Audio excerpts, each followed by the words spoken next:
سلام علیکم بیننده‌های عزیز. نشر نوبتی برنامه اطلاعاتی اخبار مستقیما از تلویزیون تاجیکستان منظور شما می‌نماییم با خبر و گزارش‌های تازه. امروز که پنجشنبه سریعت کرونا ویروس اهل بشر را در جهان نگران نموده است، بار اساسی مسئولیت و نجات نفران گرفتار بیماری کووید 19 به دوش طبیبان و همه کارمندان ساحه طب است. نتیجه فعالیت وزنین و جانیساری‌های طبیبان این است که امروز از 4 بیمارخانه کلانترین شهر دوشنبه بیماران از سریعت کرونا ویروس شفا یافته به خانه‌های خود جواب داده شدند. همکاران ما موضوع را ادامه می‌دهند. خصوصی‌آور است که امروز از مؤسسه‌های تندرستی مملکت، مرکز طبی شهری رقم 1، مجمع تندرستی استقلال، پژوهشگاه گاستروانترولوژیا و مرکز ملی طبی شفابخش یکچند نفر بیمارانی که گرفتار سریعت کرونا ویروس کووید 19 گردیده بودند و از 10 روز زیادتر زیر نظارت طبیبان قرار داشتند، از بیمارخانه‌ها در حالت خوب جواب داده شدند. این لحظه‌های خوب حیات را نزدیکان و پیوندان بیماران چند مدت است که انتظار بودند. در این لحظه‌های مهم بیماران شفا یافته به احساسات داده شدند و شادی آنها را حد و کنار نبود. کسلا هم روزی خوراکا هم خوب برای مورا نگاه کردنشون هزار رحمت. خیلی دکترها در صف ما بسیارتر باشند. خیلی وزمین بود. برکت یوان همی دکترایی که امروز ما دستگیری کردن، عزیزان فرزندانشون دور 10 روز 12 روز در بر ما راست ایستاده با ما بودن. راستش هر یک لحظه که می اومدن می خندیدن یا که یگون گپی وای میگفتن، ما درون بدرون زنده میشدیم. و امروز خدا را شکر میکنم که با یک بار دیگر بیرون باد هوای تازه را دیدم. طبیبان این شب و روزها در صف پیش مبارزه با این وبای عصر کرونا ویروس قرار دارند و طبیعی است که در چنین حالتهای وزنین محض آنها بین حیات و ممات جان تلاشی ها کرده ایستادند. فعالیت جانسارانه هزاران نفر دکتران، همشیره‌های شفقت و در عموم کارمندان ساحه طب است که امروز بعضی از بیماران به خانه‌های خود نزد پیوندان با سالمی کامل برمیگردند. امروز که کرونا ویروس تمام افضای جهان را دیگر کرده، بیماری‌های واگیر خطرزا به جان انسانیت تهدید می‌نماید، محض طبیبان صادق جان خود را زیر خطر گذاشته پی تدبیرهای تبابت‌رسانی و تزریق دارو و دوا هستند. یک هفته پیشتر یک پتوکی که در همین بیمارخانه بستری بودند زیاده از 100 نفر بیمار جواب داده شد به خانه‌شون. الکی روز سوم است که پتوکی دوم بیماران در همینجا بستری هستند. آن بیمارانی که در شرایط خانه خود معالجه کردند، خود سرانه به نظارت طبیب گرفتند، همون بیماران در حالت وزنین قرار دارند. همون با مراجعت کردن عین حال در بیمارخانه بستری هستند. البته چقدر پژوهشگاه شرایط دارد، از روی شرایط ها، از روی استانداردهایی که به ما پیشنهاد کردگان، تمام دکتران در خدمت همون بیماران هستند شبانه روزی. من فقط یک چیز خواهش میکردم از عیادت کنندگان، از خویشاوندان بیماران، یک چیز خواهش میکردم که حرکت کنند، بسیارتر مانند همین دکترها کار خودشون را اجرا کنند، به ما خلل نرسونند، مانند که ما کار خودمون را کنیم. در همین حالت من فکر میکنم که این البته از بین می رود. همین گونه بیماران شفا یافته از مجمع تندرستی استقلال، مرکز طبی شهری رقم 1 با حالت خوب سلامتی به خانه های خود جواب داده شدند. 9 روز باز در بیمارخانه خواب هستم. خیلی حالم بهتر شده است و از سرور دولت سر کرده تو عادی‌ترین کارمندی که در این شب و روزها خدمت می‌رسانند سپاسگزاری خش را بیان می‌نمایم. با کل مردم شریف تاجیکستان و تمام دنیا مراجعت می‌نمایم که از این مشکلی ها نهرسند، پشت سر بشود، راه افتاده نباشند. من 6 روز در زیر نظارت بودم، مدت 6 روز خدمت رسانی خوب، مناسبت دیانتولوژی نقص و امروز من به خانه میرم. من طول 8 روز شد که در این بیمارخانه تواضع گرفته هستم و شاهد آن هستم که این دکتران، همه دکتران 24 ساعت در خدمت هستند و من شاهد آن هستم که 3-4 ساعت خوابند و 20 ساعت فقط در خدمت ما هستند. طبیبان، همشیره‌های شفقت و همه کارمندان ساحه طب که بناهن طی چند روز با بیماران در علاقه بودند و پی نجات آنها کوششی زیاد کردند، با مهر و محبت و صمیمیت خاصه بیماران زیر نظارت و طبابت بوده‌شان را گسیل نمودند و بار دیگر ثابت کردند که طبیبی از مهمترین و با نفوذترین کسب مقام اجتماعی داشته است. زوفر رحیم‌زاده، مهروز جمعه، عبیدالله سیولی، اخبار.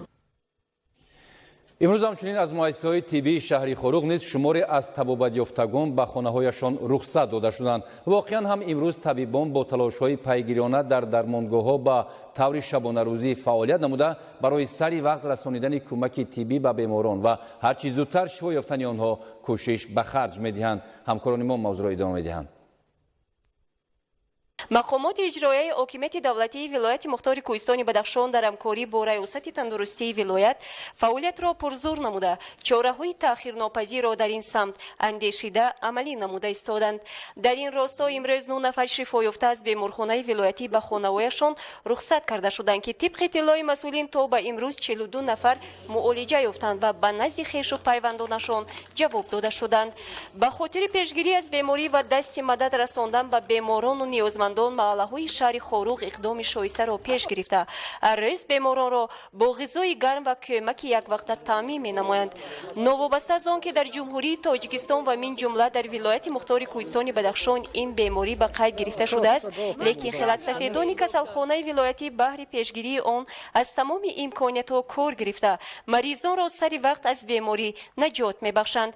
خوشبختانه در این روند تا هنوز حالت فوت به قید گرفته نشده است. بیمارخانه ولایتی طی سال‌های صاحب استقلالی با دستگاه و تجهیزات معاصر طبی تامین بوده. طبیبان سبکدست و صاحب تجربه در خدمت ساکنان مرکزی ولایت شهر خروغ قرار دارند. از 4 ماه تا امروز ما زیاده از 42 نفرش طبابت و شفا یافتن جواب دادیم.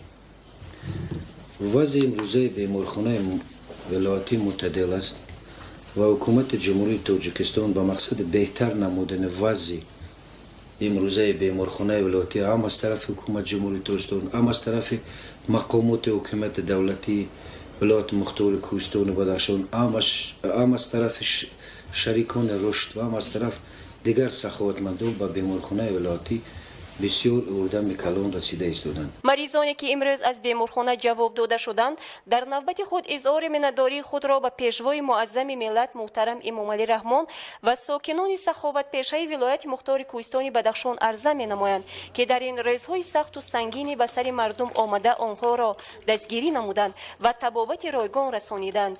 این عمل نیک طبیبان که بر ضد این بیماری به طور شبانه روزی در مؤسسه‌های ساحه تندرستی کشور کار میبرند باعث افتخار بزرگ میباشد. طی 9 روز است که در بیمارخانه ولایتی از بیماری شدید التهاب شش از طرف دکتران بیمارخانه طبابت یافتم. من صدقاً با کمال احترام و تمام کارمندان این بیمارخانه که امروز شب را شب نگفته روز روز نگفته در خدمت مردم قهرمانانه خدمت کرده ایستادند، تشکر بی‌پایان خود را از نام اون مریضانی که امروز طبابت یافتند و اون مریضانی که امروز در بیمارستان شفا یافته ایستادند، من تشکر بی‌پایان خود را با این کل طبیبان بدخشان و تاجیکستان میرسانم. ساکنان ولایت مختار کوهستان بدخشان باید در این روزهای وزنین به تهلکه نیفتاده پیوسته از توصیه طبیبان و متخصصان ساحه تندرستی کار گرفته به ضروریت از خانه‌هایشان به بیرون نبرایند و مشکلات طبیبان را بازم افزون نسازند. با حالت 9 می سال 2020 در مؤسسه‌های طبابتی مملکت 4738 نفر زیر نظارت طبیبان قرار داشته 612 نفر با تشخیص سریعت کرونا ویروس آشکار گردیدند. 20 حالت فوت شهروندان از این بیماری به قید گرفته شده است. در یک شبانه روزی اخیر 552 نفر پس از گذرانیدن تشخیص و معاینه در حالت قناعت بخش از مؤسسه‌های طبابتی به خانه جواب داده شدند. وزارت تندرستی و حفظ اجتماعی اهالی جمهوری تاجیکستان از ساکنان مملکت احترامانه خواهش می‌نماید که با مقصد پیشگیری از پنه‌شوی بیماری کرونا ویروس نو کووید 19 قاعده‌های گیگین شخصی را قطعاً رعایت نمایند. و در اساس دستور سپارش‌های رهبریت شهر دوشنبه با مقصد پیشگیری بیماری‌های سیریاتی و تامین سالمی جامعه در پایتخت تدبیرهای ضروری عملی کرده می‌شود.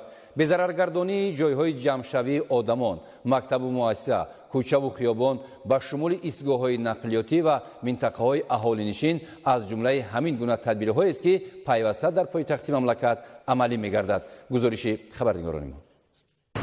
هر کوچه و پس کوچه راه و درآمد بیناهای استقامتی با دقت از نظر گذرانیده می شود و تا 2 مراتبه هم با معلول مخصوص به ضرر گردانیده می شود. به خاطر نیست کردن انگیزنده های بیماری دقت اولین درجه به صفت کار داده می شود. گروهی که برای انجام تدبیر مذکور سفر برگردیدند الکی بیشتر از 1 ماه است که تجربه خوب دارند و میدونند که منطقه‌های اهالی نشین و سرودم باید همگانی برخورد کرده شوند. به همین شکل در سراسر پایتخت کشور شهر دوشنبه دزینفکسیون کوچه و محله، خیابان و گلگشت و سن بیناهای استقامتی و داخلی بلند آشیانه‌ها گذرانیده می شود. رفتی کارها زیر نظارت به واسطه رئیس شهر دوشنبه محترم رستم امامعلی قرار داشته در دایره دستور شهرداری همروزه چنین چهاربینی‌های بهداشتی پرزور کرده می شود. مثلا دیروز در 20 محله، 53 کوچه، 329 بینای بلند آشیانه استقامتی، 226 خانه زمینی، 23 کارخانه و مؤسسه و به همین گونه مرکزهای سودا و سلامتی و میدانچه‌های ورزشی کارها سامان یافتند و امروز باشد برای بیشتر کردن نشانداد مذکور و فراختر نمودن دامن کارهای دزینفکسیونی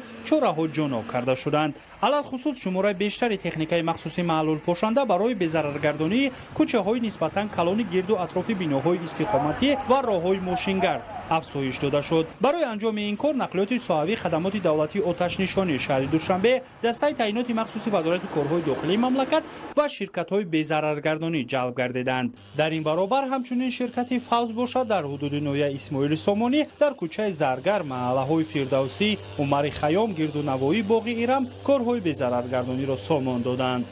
با استفاده از محلول خلوردار که قابلیت نیست کردن انگیزنده‌های بیماری سرایتی را دارد، حدود محله‌های پایتخت به ضرر گردانیده شدند. نقلیات گوناگون حجم که امکانیت وسیع انجام چنین کارها را دارند، سفربر گردیده موضع‌هایی که امکانیت رفت و آمد نقلیات را ندارند، در آنجا کارهای به ضرر گردانی با قوه هیئت شخصی سامان داده شد. با استفاده از تجهیزات کاری حدود بیناهای استقامتی نیز با محلول کار گردیده درآمدگاه‌ها، میدانچه‌های ورزشی، صحبتکده‌ها پر به ضرر گردانیده شدند. باید تذکر داد که یکی از راه‌های مؤثر پیشگیری خروج بیماری‌های سرایتی سامان دادن چنین تدبیرهای به‌ضررگردانی بوده از جانب مقامات اجرایی محلی حکومت دولتی شهر دوشنبه. همگی این چهاربینی‌ها به خاطر حفظ سالمی اهالی راه ندادن به پنه‌شوی بیماری‌های سرایتی، خصوصا بیماری سرایتی کووید 19 که باعث تشویش جامعه جهانی گشته است پیاده گردیده است. متخصصان میگویند که در حالی که حفظ سالمی با مسئله رقم 1 سیاره تبدیل یافته است، گذراندن چنین عملیات‌های دامنه‌دار به‌ضررگردانی از جانب شهرداری می‌تواند در کاهش بیماری‌های سرایتی نقش اساسی را بازیده سالمی جامعه را حفظ نماید.